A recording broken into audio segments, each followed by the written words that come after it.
के लिए पढ़ाने जा रहा हूँ। इसके अंतर्गत हम 3 चैप्टर पहले पढ़ा चुके थे, ये चौथा चैप्टर है। चौथे चैप्टर में आप सेलों का संयोजन, समांतर क्रम, श्रेणी क्रम, वीटस्टोन ब्रिज, किरचॉफ के नियम और उनसे संबंधित प्रश्नों को आप हल करेंगे, जो कि परीक्षा उपयोगी बहुत ही महत्वपूर्ण है। जो कोर्स काटा गया है उसमें इस चैप्टर से कुछ काटा नहीं गया है, इसको आप ध्यानपूर्वक देखें। सबसे पहले देखिए विद्युत सेल।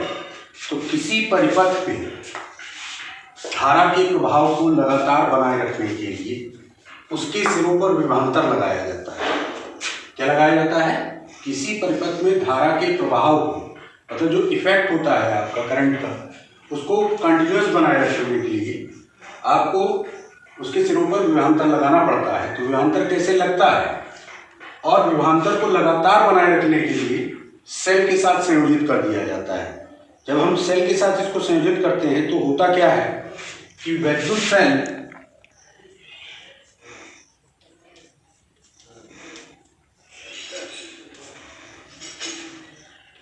में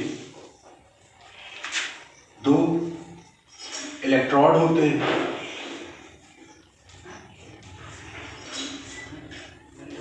अब कैसे होते हैं? एक धनात्मक होता है और एक ऋणात्मक होता है, जो कि एक ऐसे पात्र में डूबे रहते हैं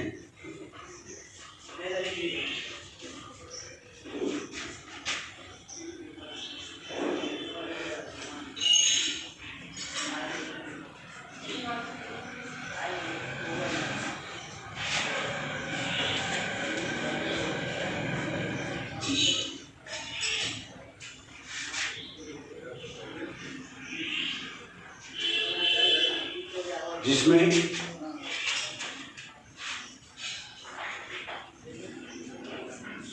विद्युत अपघट्य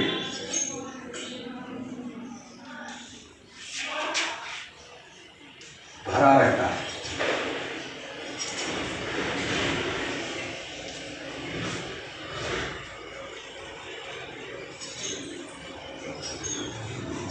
विद्युत अपघट्य का कार्य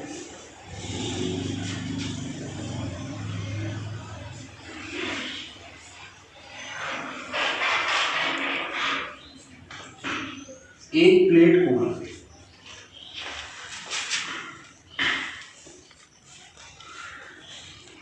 धनात्मक तथा दूसरे को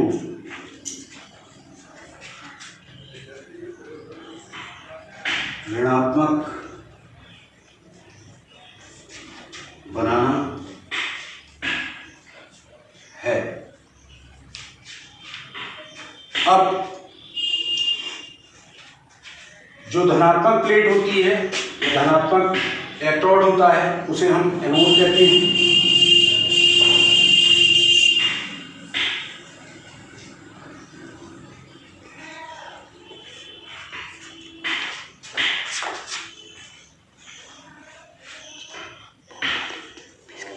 तथा ऋणात्मक इलेक्ट्रोड को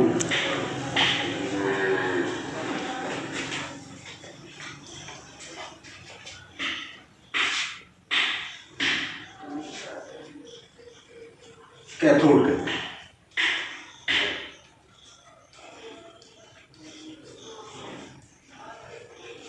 तो देखिए बच्चों, ये आपको विद्युत सेल के बारे में बताया गया। अब इसके उपरांत मैं आपको विद्युत वाहक बल बताऊंगा कि क्या होता है विद्युत वाहक बल। पहले आपको विद्युत सेल बताया, अब जो बता रहा हूं वो है विद्युत वाहक बल। क्या होता है विद्युत वाहक बल? किसी परिपथ में एकांक कूलम आवेश को, एकांक कूलम आवेश का मतलब 1 कूलम आवेश को प्रवाहित करने में किया गया कार्य विद्युत वाहक बल कहलाता है। इसे ई से, कैपिटल ई से व्यक्त करते हैं। ई बराबर W/Q होता है। W आपका कार्य होता है, Q आवेश है, इसका मात्रक हुआ जूल प्रति कूलम। इसके बाद इसका मात्रक जूल प्रति कूलम होता है। सेल द्वारा परिपथ में भेजी गई धारा की दिशा सेल के अंदर कैथोड से एनोड की ओर तथा सेल के बाहर एनोड से कैथोड की ओर होती है। इसको जरा ध्यान से समझें आप। सेल जो परिपथ के अंदर धारा होगी वो कैथोड से एनोड की ओर होगी, और जो सेल के बाहर होगा वो एनोड से कैथोड की ओर होगी। अब इसके बाद जो अगला टॉपिक आता है वो परिपथ में किन्हीं दो बिंदुओं के बीच विभवांतर को निकालने का तरीका है, उसे हम अभी आपको बताते हैं। किन्हीं दो बिंदुओं के बीच विभवांतर, परिपथ के किन्हीं दो बिंदुओं के बीच विभवांतर।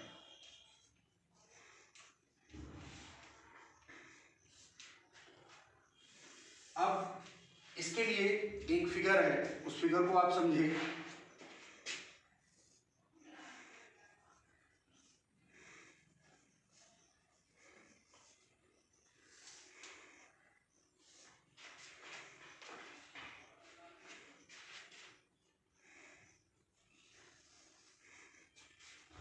ये आपका एक सर्किट है, इसमें I धारा है और E विभवांतर है।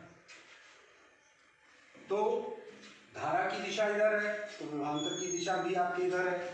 ये जो तीन लगे हुए हैं ये तीन प्रतिरोध हैं। इसको आप तीन नहीं चार भी कर सकते हैं। अब इनके नाम क्या हैं? जैसे W1 है, W2 है, W3 है, W4 है।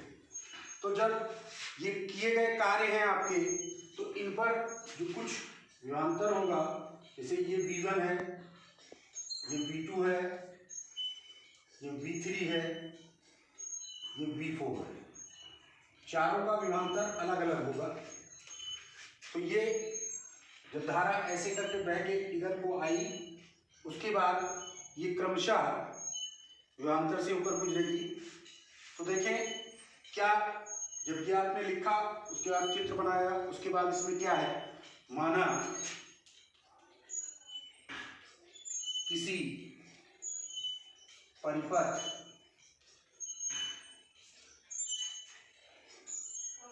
से संबंधित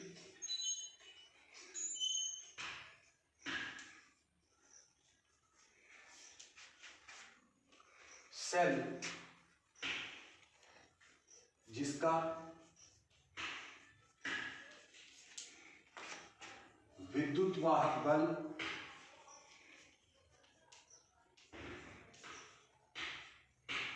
E है तथा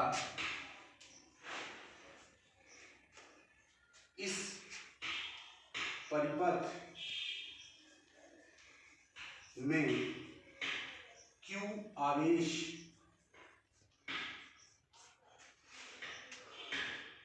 प्रवाहित करने में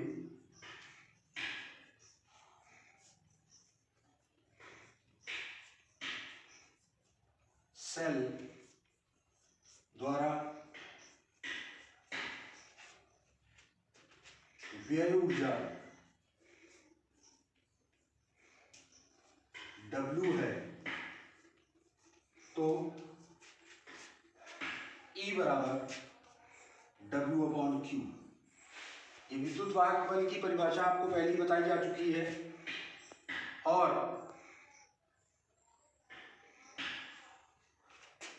परिपथ में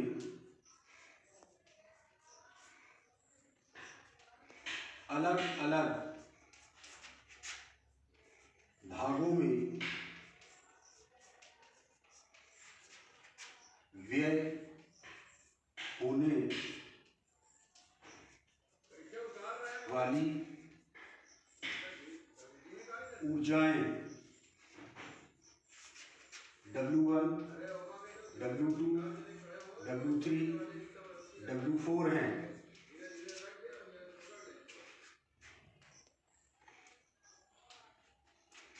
तो इस परिपथ में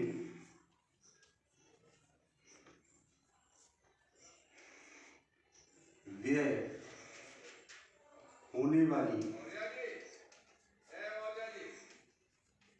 कुल ऊर्जा W ही होगी। मतलब इसका क्या हुआ कि जो होगा वो W1 plus W2 plus W3 plus W4 के बराबर होगा और E बराबर E नहीं, ये W होगा। मतलब कुल व्यय ऊर्जा W होगी तो W बराबर W1 plus W2 plus W3 plus W4। इसके बाद अभी हम आपको बताएं E बराबर W अपॉन Q होता है, तो जो कंप्लीट E होगा वो होगा W1 बटे Q प्लस W2 बटे Q प्लस W3 बटे Q प्लस W4 बटे Q।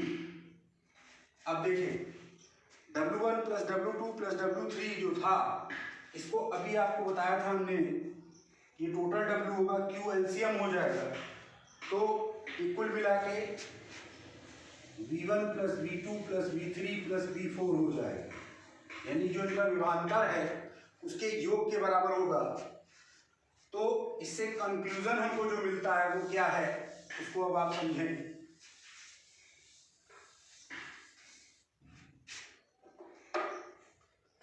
अतः एकांक आवेश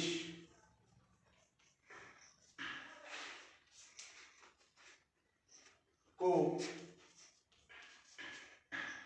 प्रवाहित में परिपथ अलग अलग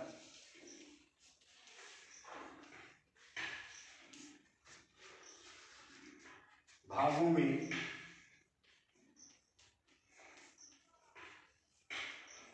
व्यय होने वाली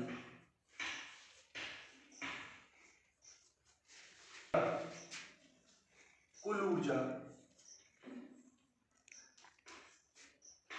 विभवांतर कहलाती है।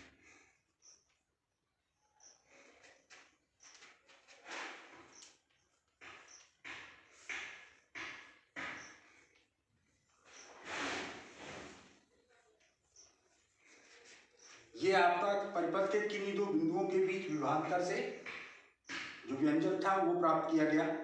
अब बात होगी सेल के आंतरिक प्रतिरोध की। देखिए सेल का आंतरिक प्रतिरोध, जब किसी वैद्युत परिपथ में सेल द्वारा धारा का प्रवाह किया जाता है तब सेल के बाहर धारा धन प्लेट से ऋण प्लेट की ओर। अभी आपको विभवांतर में यही बात बताई गई थी कि सेल के जो बाहर होता है वो धन प्लेट से ऋण प्लेट की ओर होता है, वही चीज यहाँ पर है। जब किसी वैद्युत परिपथ में सेल द्वारा धारा का प्रवाह किया जाता है तब सेल के बाहर धारा धन प्लेट से ऋण प्लेट की ओर तथा सेल के अंदर धारा ऋण प्लेट से धन प्लेट की ओर प्रवाहित होती है। जिस प्रकार चालक तार विद्युत धारा को मार्ग में सेल के बाहर प्रतिरोध लगाता है, उसी प्रकार विलयन भी सेल के अंदर धारा के मार्ग में प्रतिरोध उत्पन्न करता है। जिस प्रकार चालक तार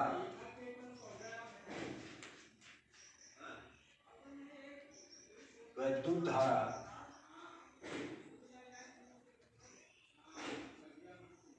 के मार्ग में सेल के बाहर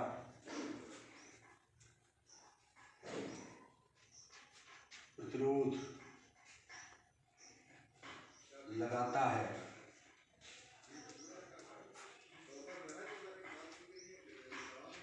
उसी प्रकार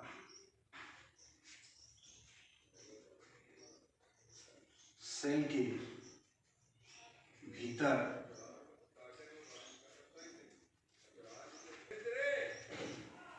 विलयन भी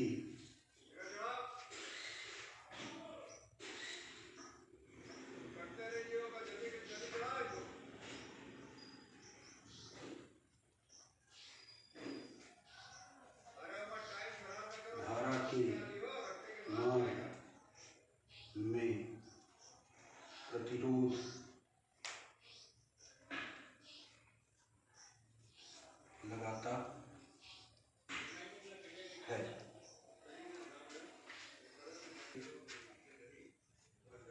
सेल का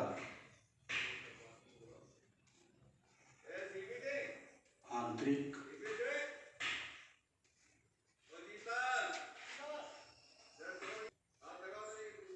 कहते हैं। आंतरिक प्रतिरोध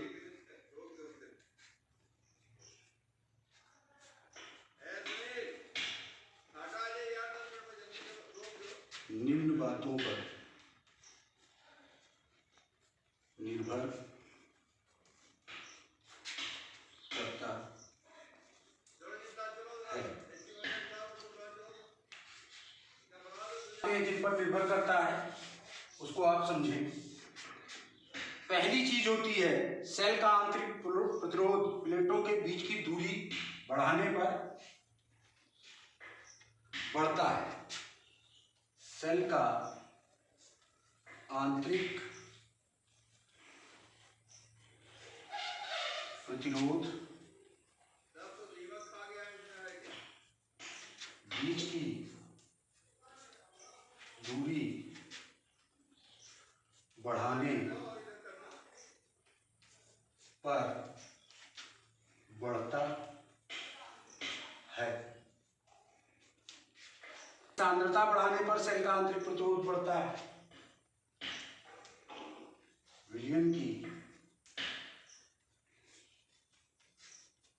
सांद्रता बढ़ाने पर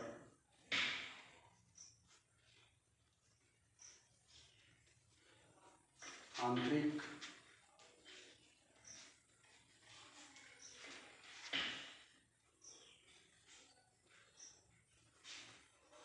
प्रतिरोध बढ़ता है। नंबर 3,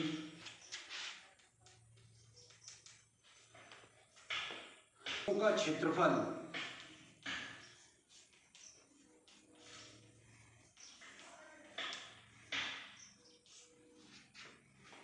बढ़ाने पर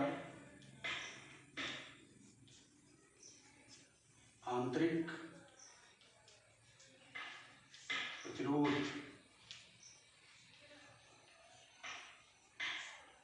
कम होता है।